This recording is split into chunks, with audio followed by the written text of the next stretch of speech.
wormholes. Zechariah Sitchin also claimed that the Sumerians learned astrology from the Anunnaki, which gave them a deep understanding of our solar system, including Venus and Saturn, and even depicted a 10th planet called Nibiru. Sitchin believed that Nibiru orbits the Sun every 3,600 Earth years and causes disruptions when it passes close to Earth. In 1983, the Washington Post reported a heavenly body as large as Jupiter, and NASA had acknowledged the possibility of a large hidden planet due to gravitational effects observed in our solar system. Modern astronomers have detected a 10th planet larger than Pluto. Some believe that the Anunnaki came from Nibiru and created a shield on Earth using gold to help heal their own planet. So who exactly were the Anunnaki? The term Anunnaki comes from Anu, the chief god of the sky, and Anunnaki simply means the children of Anu, or it can be also translated as those who came from the sky. The three most prominent figures in the Anunnaki pantheon are Anu and his two sons, the half-brothers Enlil and Enki. Anu was the supreme god and ruler of the Anunnaki and was believed to reside in heavens, overseeing the actions of the other gods. Enlil was the god of the air and storm. He was the firstborn son of Anu and his rightful heir, so his role on Earth was as the enforcer of his father's will. In a way, he was the main ruler of the planet. Enki was the second son of Anu. He was the god of knowledge, wisdom, and creation. Originally, Enki was worshipped as a god of fresh water and served as the patron deity of the city of Eridu. Today, Eridu is often considered to be one of the oldest permanent settlements in Mesopotamia and perhaps even in the world.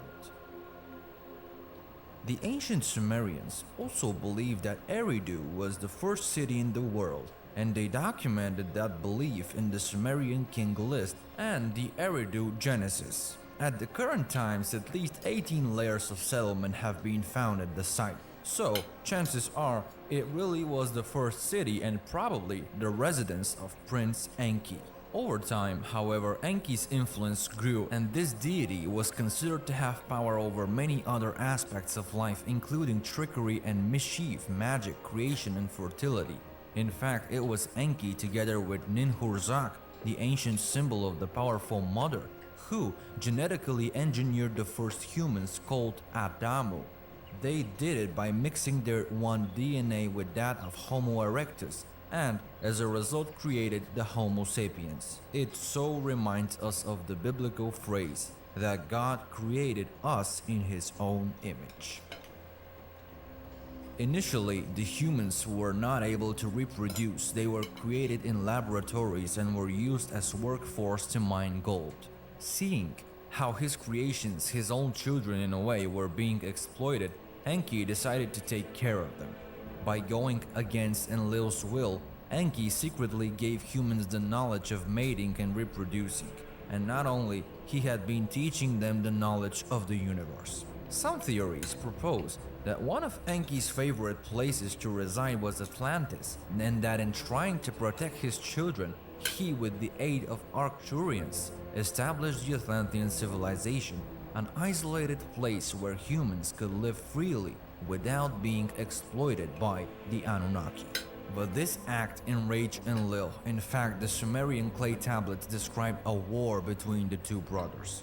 It comes out that the detonation of nuclear weapons in the 20th century was not the first time humanity had seen such a terrible destruction. Drawing upon the work of Zechariah Sitchin, the Book of Genesis, Sumerian clay tablets, and archaeological evidence such as an ancient radioactive skeletons, there is a possibility of an ancient nuclear event that destroyed the Sumerian civilization as a result of power struggles of the gods. As his creator, the Anunnaki god Enki had a fatherly relationship with the first humans. But Enlil, who was acting as the sole commander of Earth, was enraged at his brother Enki for spoiling the Anunnaki bloodlines through interbreeding. This shift imposed a blackout not only of the very human nature of the Anunnaki gods, but also of humanity's own ancient past on Earth. There is a theory suggesting that two of Enlil's attacks against the Enki clan and humanity are described in the stories of the Deluge and the Tower of Babel. His final attempt after coursing the assembly of the gods into voting yes was the nuclear bombing of 5 cities of the Jordan Plain, including Sodom and Gomorrah, which resulted in the destruction of the Sumerian civilization and the Anunnaki's own civilization on Earth, including their spaceport in the Sinai. The Terra Papers tells that after the war, Enki was exiled from the planet. However, he still continued to teach humanity spiritual knowledge and to aid them in their development. The Anunnaki were known in ancient Babylon as Sire, which carries the meaning of dragons or big serpents, and the Anunnaki god Enki was associated with the Brotherhood of the Snake and was often represented by 2 coiled snakes of Caduceus, a symbol that had multiple meanings in ancient times. Some scholars have suggested that the symbol represented the reptilian nature of the Anunnaki and their alleged connection to a reptilian alien race, while others have linked to the coiled serpent as a symbol of Kundalini, of spiritual knowledge and wisdom.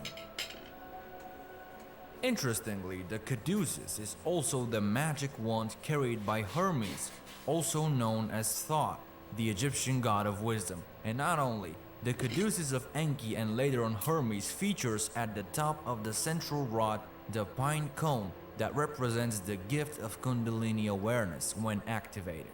Often when the caduceus is winged, meaning that in our deepest meditations we can fly and access all knowledge and tools for healing. Another enigmatic object seen in the Sumerian art is the bracelet that most of the major Anunnaki gods wear.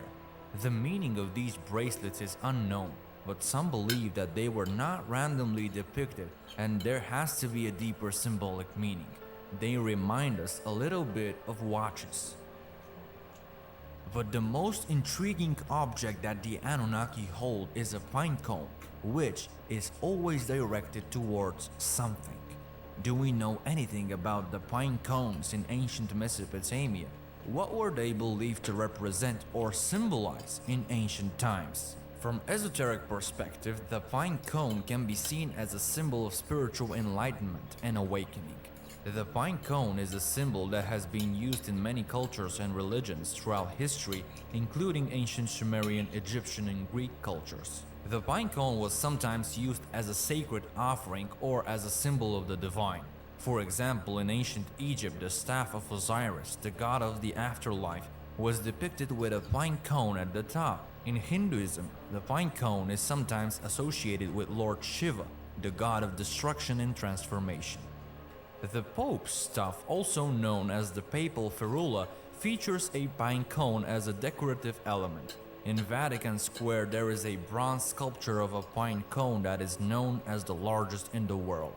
It is located in the courtyard of the pine cone and is considered a significant symbol of the Vatican's spiritual and historical significance. Why? In some esoteric traditions, the pine cone is also seen as a symbol of regeneration and rebirth.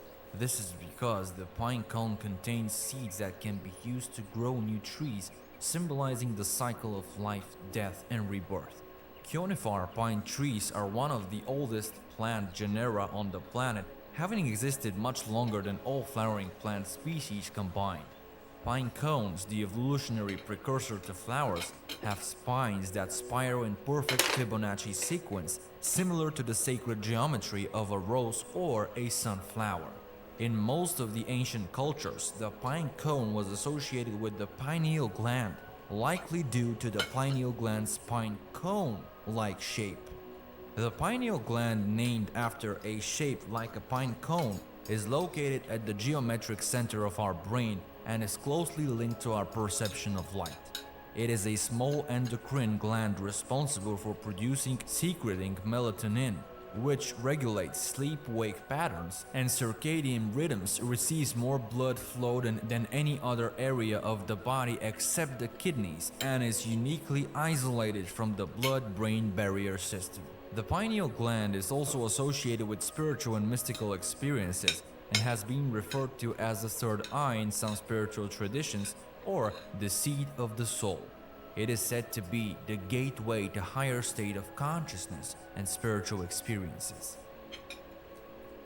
Rick Strassman, a psychopharmacologist, believes that the third eye is the source to psychedelic DMT in our bodies. Strassman has hypothesized that large amounts of DMT are released in our bodies during heightened states of spiritual consciousness, such as birth, death, and near-death experiences, or perhaps during the awakening of our Kundalini in a moment of enlightenment. Synthesized DMT or plants containing DMT are often used as a recreational psychedelics or in shamanic ceremonies such as the ayahuasca ceremony originating in South America. DMT users often report intense experiences of spiritual awakening, contact with entities of supernatural or spiritual origin, and the dilation or compression of time. And what is interesting is that among the reports of thousands users experiencing with ayahuasca, the serpent is documented as the most commonly appearing archetype in their spiritual visions. The pine cone is a special symbol because the spiral pattern found in pine cones is known to contain the golden ratio, or also known as the divine proportion. The golden ratio is a mathematical proportion that is found throughout nature and is associated with beauty, harmony, and balance. In case of the pine cone, the spiral pattern is created by a series of spirals that curve in opposite directions, forming a distinctive pattern that closely follows the golden ratio.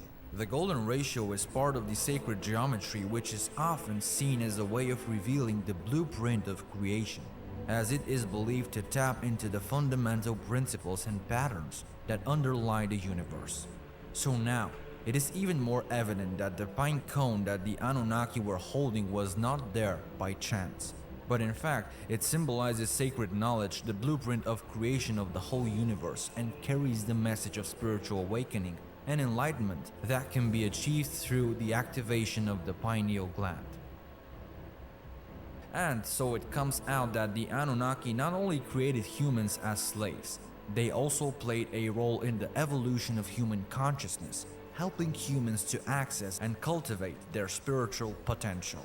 By their genes with that of Homo erectus, they also encoded in our DNA sacred knowledge of the universe and of the source of everything, knowledge that throughout history we have deeply forgotten, but it is still there, planted somewhere in our DNA, and we still have the ability to remember it and activate it.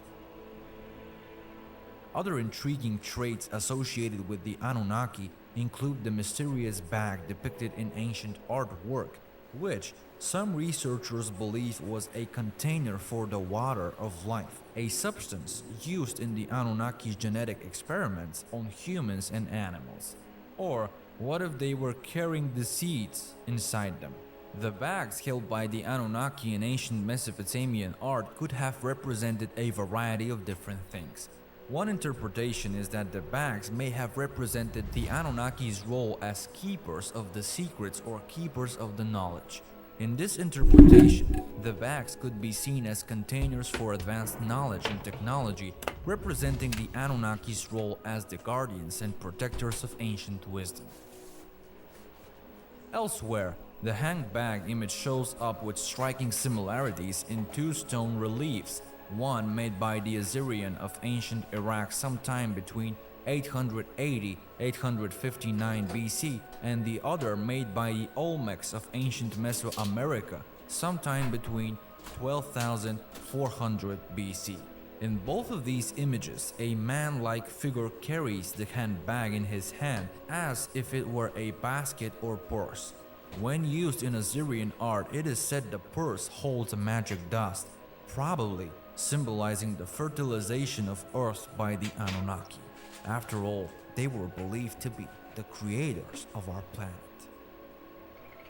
In contemporary times, the Anunnaki are often depicted as the equivalent of the creator god in the Old Testament.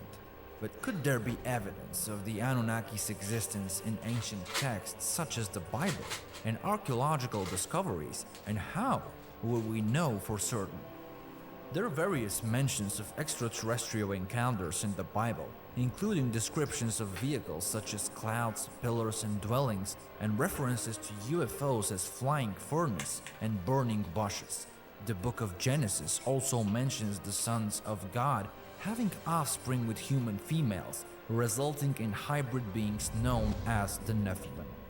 They are described as possessing a cloak or garment that gave them powers similar to those of the Anunnaki of Sumeria. Ancient texts, such as the ones Zechariah Sitchin was deciphering, imply that the Anunnaki owned the Garden of Eden. So, it turns out that the serpent was a member of the Anunnaki, not just a biblical creature. It is speculated that it was indeed Enki himself, who transformed into a serpent to give the knowledge of mating to his children Adamu. And it seems logical since Enki has always been associated with the symbol of the serpent. The book of Ezekiel also describes possible extraterrestrial encounters. Ezekiel is a major prophet in the Old Testament of the Bible. He was a priest who was living in exile in the city of Babylon. According to the Bible, Ezekiel was chosen by God to receive visions and messages, which he then delivered to the people of Israel to guide them and warn them of coming judgment. Ezekiel's prophecies are recorded in the book of Ezekiel, which is one of the books of the Hebrew Bible and the Christian Old Testament.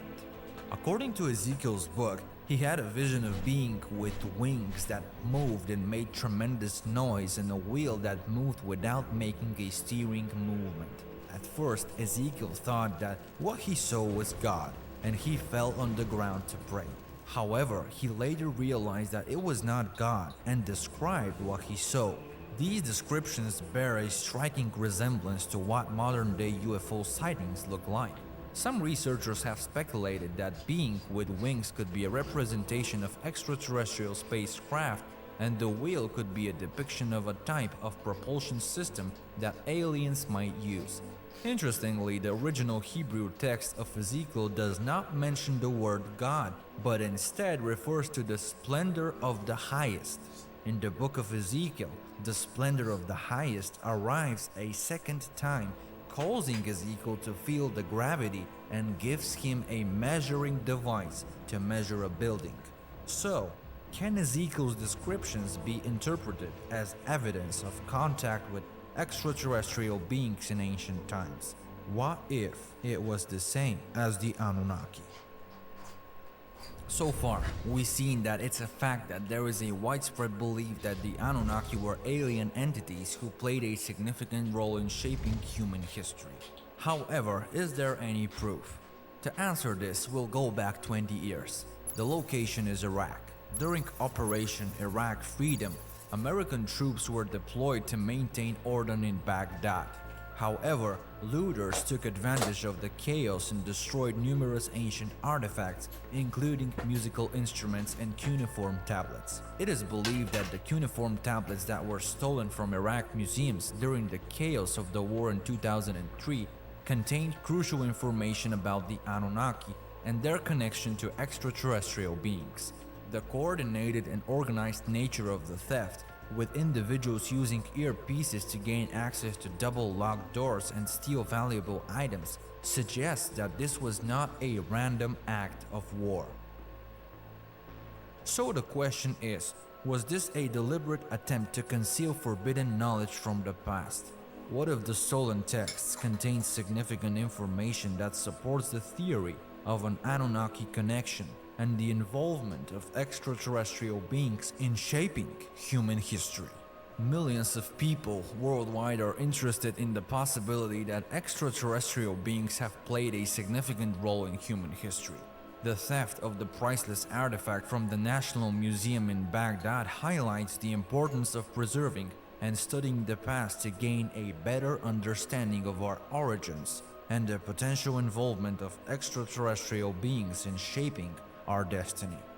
And if we think about that, imagine How much historical accounts have been reshaped and rewritten so that the real history remains hidden and what we know today is nothing but a tiny part of the truth. The falsification of history has done more to impede human development than any other thing known to mankind.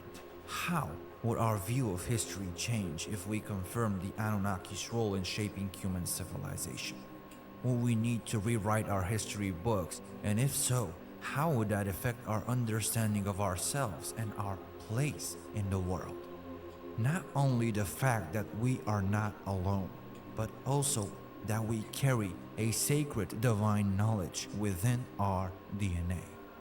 We bow before you and thank you for watching another episode of Secret Origins. Keep your minds open, and until we meet again.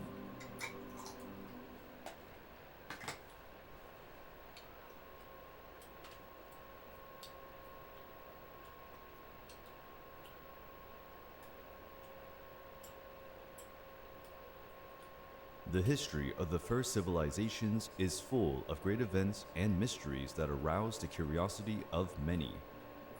Many wonder how it was possible for human beings to evolve so rapidly compared to other species that had already existed on our planet.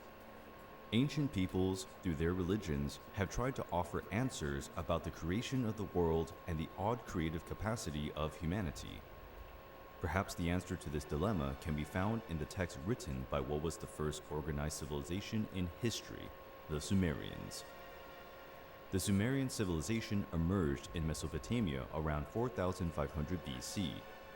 Over time, it was responsible for building large cities and creating the first system of writing, known as cuneiform writing, on clay tablets. During archaeological excavations in 1849 in Iraq, 14 clay tablets with Sumerian writings were found. The translation of the text revealed one of the most fantastic stories of all time, the story of the Anunnaki gods. According to the Sumerian manuscripts, there is a planet at the ends of the solar system called Nibiru. Every 3,600 years, it enters an orbit close to the planet Earth. Nibiru was the home planet of the Anunnaki, who were experiencing difficulties because the climate and atmosphere of the planet were changing rapidly, making it difficult to produce food and therefore to survive. It was necessary to use advanced methods of technology, alchemy, and magic to reverse this situation. To do so, a large amount of gold was needed, since this metal has purifying properties capable of resisting even cosmic radiation. However, gold was a rare resource in Nibiru, and without other alternatives, the Anunnaki used their advanced technology and sent ships into space in search of the precious golden metal. After a long and tiring search, they arrived on planet Earth about 445,000 years ago, where they were the first astronauts to cross space and colonize another planet. The planet Earth was inhabited only by wild animals such as mammoths, saber-toothed tigers, and some apes. The Anunnaki settled in Mesopotamia and built a wonderful city called Eridu. In this city, there was a splendorous garden full of fruit trees and animals. The garden created by the Anunnaki was named Eden, and the first favorite place of the astronaut gods. Shortly after, gold extraction began in underground mines. To do the heavy tasks, they brought with them slaves from another alien race, the Igigi. After years of forced labor and humiliation, the Igigi rebelled against the Anunnaki, giving rise to the first war on Earth. The Igigi were defeated and decimated. The Anunnaki needed new workers. The solution was to create a new race of intelligent beings, able to work, but more harmless than the Igigi. The Anunnaki combined their genes with the ancestors of human beings, creating a hybrid and submissive race at their command. This genetic fusion did not go very well at first. Strange beings came to life, like the Nephilim giants, which, although extraordinarily strong, were devoid of intelligence and self-control.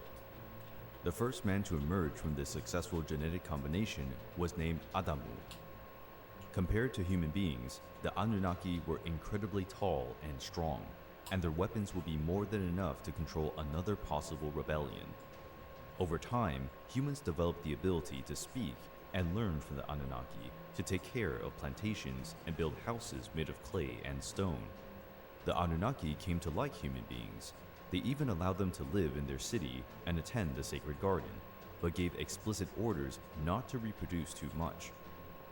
Against the will of the gods, human beings began to procreate quickly, which caused overpopulation in the city. Many people were expelled from Eden and Eridu and condemned to live in exile in wildlands. After a few millennia, the planet Nibiru approached the Earth again. Nibiru's gravitational field was so strong that it adversely affected the Earth's natural conditions. There was an increase in the temperature of the planet, and the glaciers melted, rapidly raising the level of the oceans and causing constant rain. A great flood ravaged the Earth, and the city of Eridu was doomed to submerge. To save their creation, the Anunnaki created large boats that floated for days to normal water level. In this part, it is not clear whether the boats floated on the water or whether the boats were ships hovering in the sky. After their city was destroyed, the Anunnaki decided to return to Nibiru, but before they left, they gave human beings knowledge of architecture, mathematics, music, and writing. They also taught them how to establish a monarchy system, where some leaders kept their bloodline inherited for the Anunnaki pure, with the right to command others. They also ordered the construction of temples known as ziggurats, aligned with the constellations. These would one day guide the Anunnaki back to Earth. The Sumerian texts do not determine how many Anunnaki there are, but they quote some as the main ones. The most powerful deity in Sumerian mythology was An, or Anu, according to Akkadian calligraphy. Anu was the personification of heaven and possessed infinite wisdom. He was the oldest and most venerable of the gods, with sanctuaries in almost all Sumerian cities. The goddess Ki represented the earth and Anu's wife. The union between Anu and Ki gave birth to Anunnaki, a word that can be translated as children of heaven and earth. The first Anunnaki was Enlil, lord of the air, winds, storms, and responsible for keeping heaven and earth at a safe distance. Enki was the mighty god of the oceans and rivers, the patron of the city of Eridu. Later, his cult reached other peoples such as the Canaanites, Hittites, and Horites. The moon also had a ruler, Nana, worshipped as a god of wisdom and curiosity, responsible for teaching scientific and astronomical concepts to human beings. The god Utu was the personification of the sun and defender of justice, truth, and morality. Utu traveled through the heavens in a sacred carriage, emitting a brilliance capable of illuminating the world. The goddess Inanna was Utu's twin sister and goddess of fertility, war, and political power, also called the Heavenly Queen. She was one of the most cultured goddesses of Mesopotamia, adopted by Akkadians, Babylonians, and Assyrians under the name of Ishtar. The cult of the Anunnaki was shared by many Mesopotamian peoples, adding new stories and divinities with the advancement of time, but always maintaining a very detailed essence. The history of the Anunnaki, written by the Sumerians, is full of scientific and astronomical references, very advanced for the time in which they were written. The knowledge is still one of the greatest mysteries of humanity.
Long ago, in the year 5400 BC, Endubsar, a master scribe of the ancient city of Eridu, survived and escaped a great cataclysm on Earth. Endubsar was a loyal servant and scribe of the royal extraterrestrial Enki, the Anunnaki prince, and a prominent leader among the Anunnaki gods who were alien visitors with advanced technology. The following passage of Tablet 1 reads, "These are the true first-hand accounts and words of Endubsar, master and chief scribe of Eridu. In the 7th year of our Lord after the great calamity, in the 2nd month, on the 17th day, I was summoned by my master, the Lord Enki, great God, benevolent fashioner of mankind, omnipotent and merciful. I was among the remnants of Eridu who had escaped to the arid steppe just as the evil wind was nearing the city, and I wandered off into the wilderness to seek withered twigs for firewood. And I looked up, and behold, a whirlwind came out of the south. There was a reddish brilliance about it, and it made no sound. And as it reached the ground, 4 straight feet spread out from its belly, and the brilliance disappeared. And I threw myself to the ground and prostrated myself, for I knew that it was a divine vision. And when I lifted my eyes, there were 2 divine emissaries standing near me, and they had the faces of men, and their garments were sparkling like burnished brass. And they called me by name and spoke to me, saying, 'You are summoned by the great Lord God Enki. Fear not, for you are blessed, and we are here to take you aloft and carry you unto his retreat in the land of Magan, on the island amidst the river of Magan, where the sluices are.' And as they spoke, the whirlwind lifted itself as a fiery chariot and was gone. And they took me by my hands, each one grasping me by one hand, and they lifted me and carried me swiftly between the earth and the heavens, as the eagle soars. And I could see the land, the waters, the plains, and the mountains. Then they let me down on the island at the gateway of the great god's abode. And the moment they let go of my hands, a brilliance as I had never seen before engulfed and overwhelmed me, and I collapsed on the ground as though voided of the spirit of life. My life senses returned to me, as if awakened from the deepest sleep by the sound of the calling of my name. I was in some kind of an enclosure. It was dark, but there was also an aura. Then my name was called again, by the deepest of voices, and although I could hear it, I could not tell whence the voice came, nor could I see whoever it was that spoke. I love And this I narrating said, voice. "Here I am." Then the voice said to me, "Endubsar, offspring of Adapa, I have chosen you to be my scribe, that you write down my words on the tablets."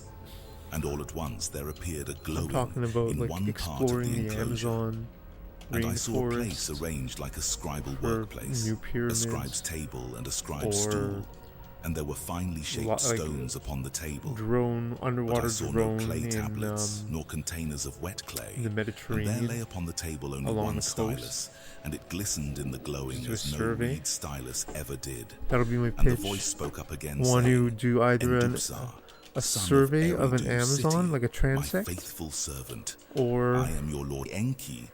I have summoned you to like write an down my underwater words, drone on for I am much the distraught by Mediterranean. what has Because befallen even mankind by for a the great master's calamity. degree, It is my wish to it record might. the true Well, course of the I don't know events, anything about to archaeology let gods grad and men school, alike but know that my hands are clean. if you just do Not a since survey the and you don't great find and anything, first that's flood okay. had such a Because it's calamity befallen information. the gods and It's the massive earthlings. and important But information. the great flood was As long as destined you to happen. document it, what you Not did, so the great calamity. that's like master's This one level. need not have happened. It could have been prevented, and I, Enki, Itching did a all lot I in the could to horse. Oh my prevent god, it. dude. Alas, I failed. You would be In the itching a future lot, shall my it man. be judged, for at the end of days a day You of seen that judgment for episode my of South people Park when they there go to shall the be. rainforest? That's what It it'd is be for like. this reason that I will tell the true account of the beginnings and Yeah. of the prior times and of the olden times. For in the past, the future lies hidden. Well, For 40 days like and LiDAR, 40 nights the shall I goal would speak, be LiDAR, and you will write. the 40 Amazon. shall be the count of the The days dream and the would be nights get in of your touch with task Graham here. Hancock and be For like, 40 hey, is my sacred number among the gods. For 40 days and 40 fucking- nights you I'm ready shall to go. neither eat nor drink. Only this once of bread and water you shall partake, and it shall sustain you for the duration of your task. And the voice paused, and all at once there appeared a glowing in another part of the enclosure, and I saw a table and upon it a plate bed. and a cup, And I rose up there too, and there was bread on the plate and water in the cup. And the voice of the great Lord Enki spoke up again, saying, Endubsar, eat the bread and drink the water, and be sustained for 40 days and 40 nights. And I did as directed. And thereafter the voice directed me to sit myself at the scribble table, and the glowing there intensified. I could see neither door nor aperture where I was, yet the glowing was as strong as the midday sun.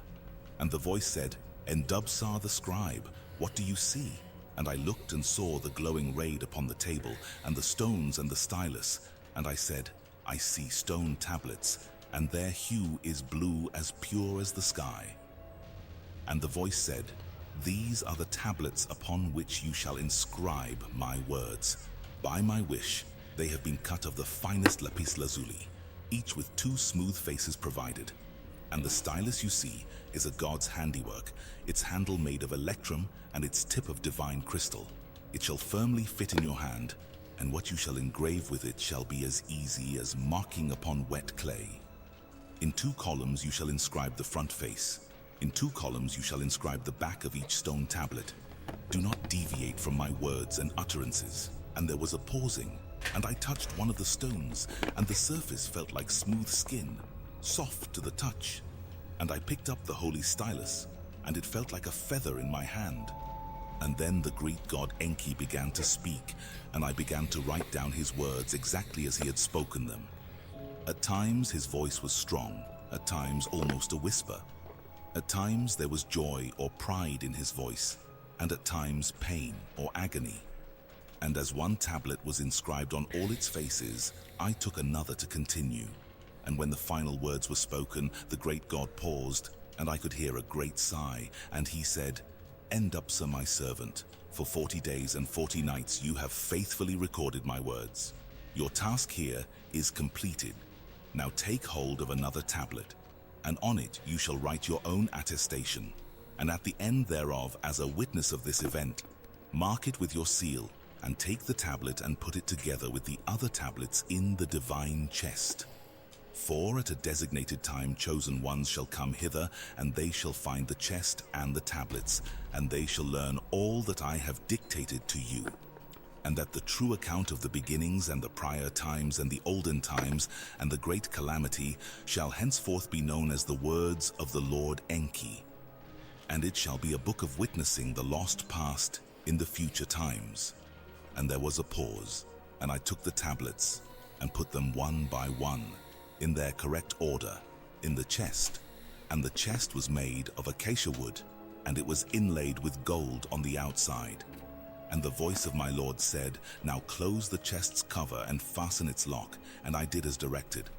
And there was another pause, and my Lord Enki said, And as for you, Endubsar, with a great God you have spoken, and though you have not seen me, in my presence you have been. Therefore you are blessed, and my spokesman to the people you shall be. You shall admonish them to be righteous, for in that lies a good and long life. And you shall comfort them, for in 70 years the cities will be rebuilt, and the crops shall sprout again. There will be peace, but there will also be wars. New nations will become mighty. Kingdoms shall rise and fall. The olden gods shall step aside, and new gods shall decree the fates. But at the end of days, destiny shall prevail, and of that future it is foretold in my words about the past. Of all that, Endubsar, to the people you shall tell. And there was a pause and a silence, and I, Endubsar, bowed to the ground and said, But how will I know what to say? And the voice of the Lord Enki said, The signs will be in the heavens, and the words to utter shall come to you in dreams and in visions. And then there was silence, and the auras were extinguished, and the spirit left me. And when I regained my senses, I was in the fields outside Eridu. Seal of Endubsar, Master Scribe.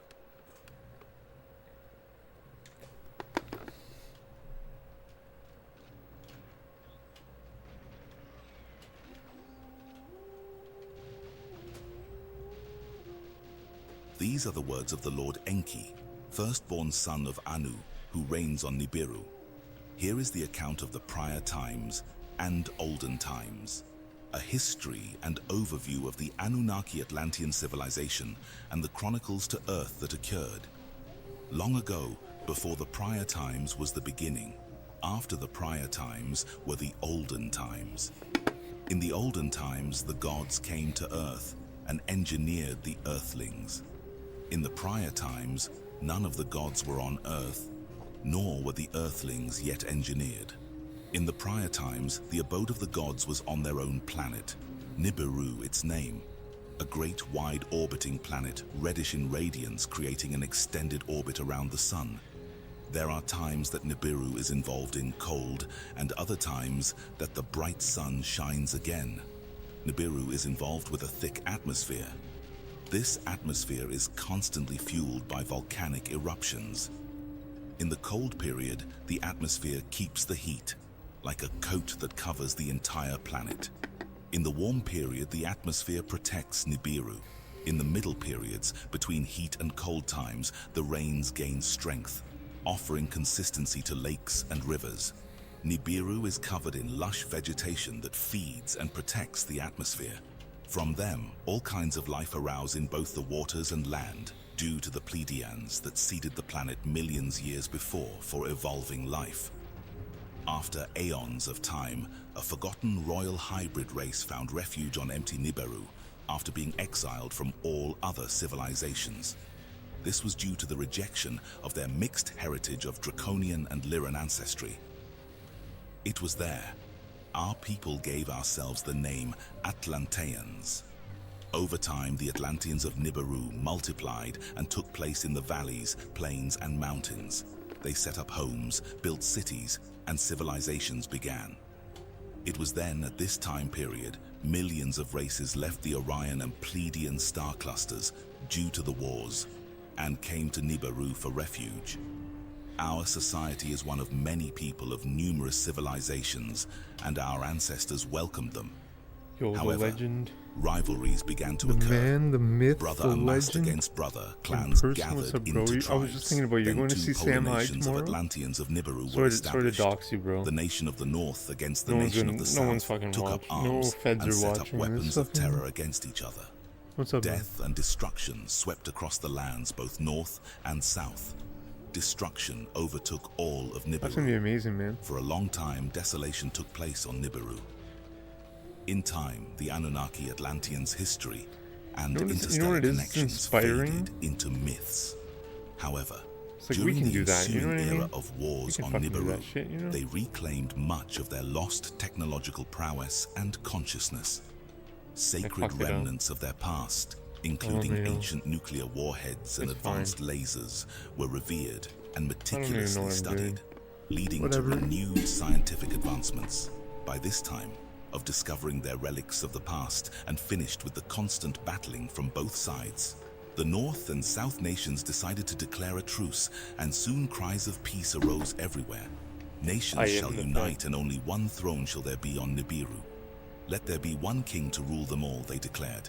The chosen king should be of native Atlantean blood to the north or the south. A consort would also be chosen, but from the opposite region.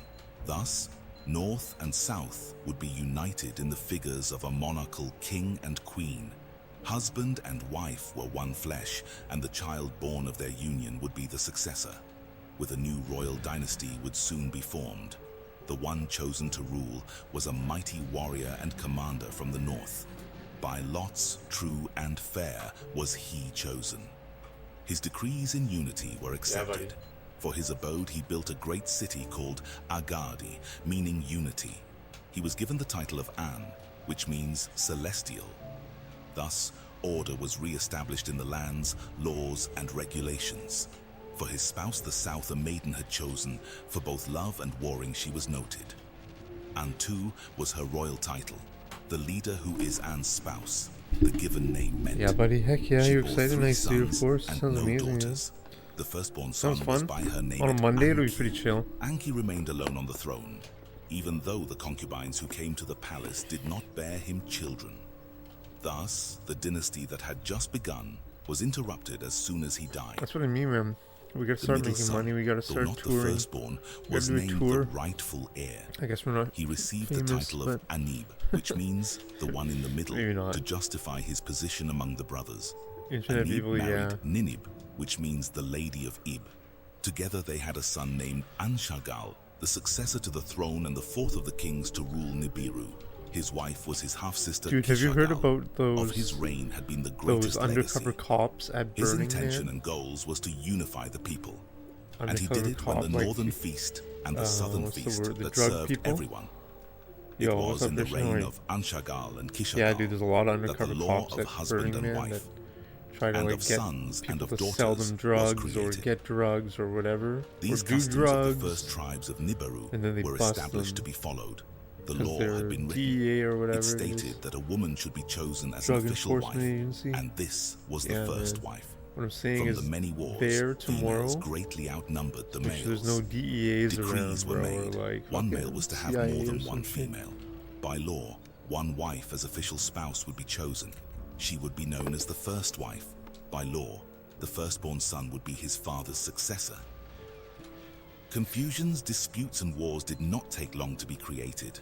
If the firstborn son was Burning not Man's from much the bigger, first though. wife's, but the second son was who would be the legitimate Probably heir. that occurring at that place In is small Anshagal's tomorrow, reign, concubines were once again brought into the royal palace.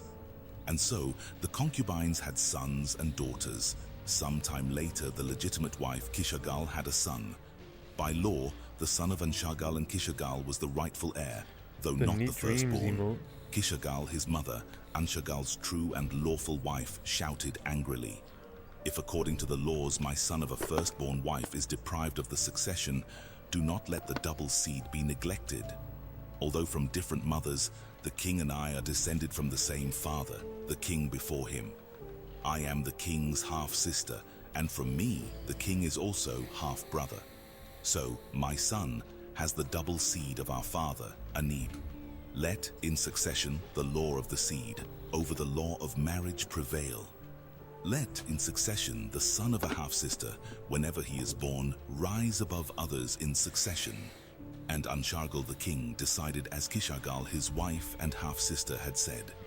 Their son, though not the firstborn, was proclaimed the next king. The law of seed had been adopted for succession, and thus the divergence between lawful wife and concubine had been decided. The new king was given the title of Anshar, the fifth on Nibiru's throne. Anshar took his half-sister named Kishar as his wife, and so, even if Anshar had children by the concubines, the rightful heir would be the son of the king and queen. During his reign, Nibiru's fields reduced their harvests, and much of the food source lost their abundance. From cycle to cycle, from Shah to Shah, the problems grew more and more. In time, sages and scholars had been called to investigate what was happening. Some said it had happened before, and on that time it was happening again. That was Nibiru's destiny, they said. Others concluded that a hole had appeared in the atmosphere, and that volcanoes no longer erupted as before, which made the air more tenuous, and Nibiru's protective shield considerably reduced its level of efficiency. Under these conditions, the sixth king had assumed the throne. Enshar was his name, son of Anshar and Kishar, and his name meant noble master of the Shah. Enshar studied rigorously and looked for an answer in other planets and atmospheres. He gave the planets different names, honoring their ancestors and kings before him. Enshar named the region near the sun the Hammered Bracelet, and announced that the region was protected from intruders by various asteroids. Enshar continued studying, looking for a salvation for the people of Nibiru. But from Shah to Shah, which is 3,000 Earth years each, the hole grew more and more. The scholars on their councils discussed what to do, but there seemed to be no solution. Someone had pronounced the idea to try artificially stimulate volcanoes to produce new eruptions to resolve the hole in the atmosphere. Nevertheless, on Enshar's reign, the hole only grew. It felt like some kind of curse. The rains did not occur, the winds blew stronger, and the springs did not emerge.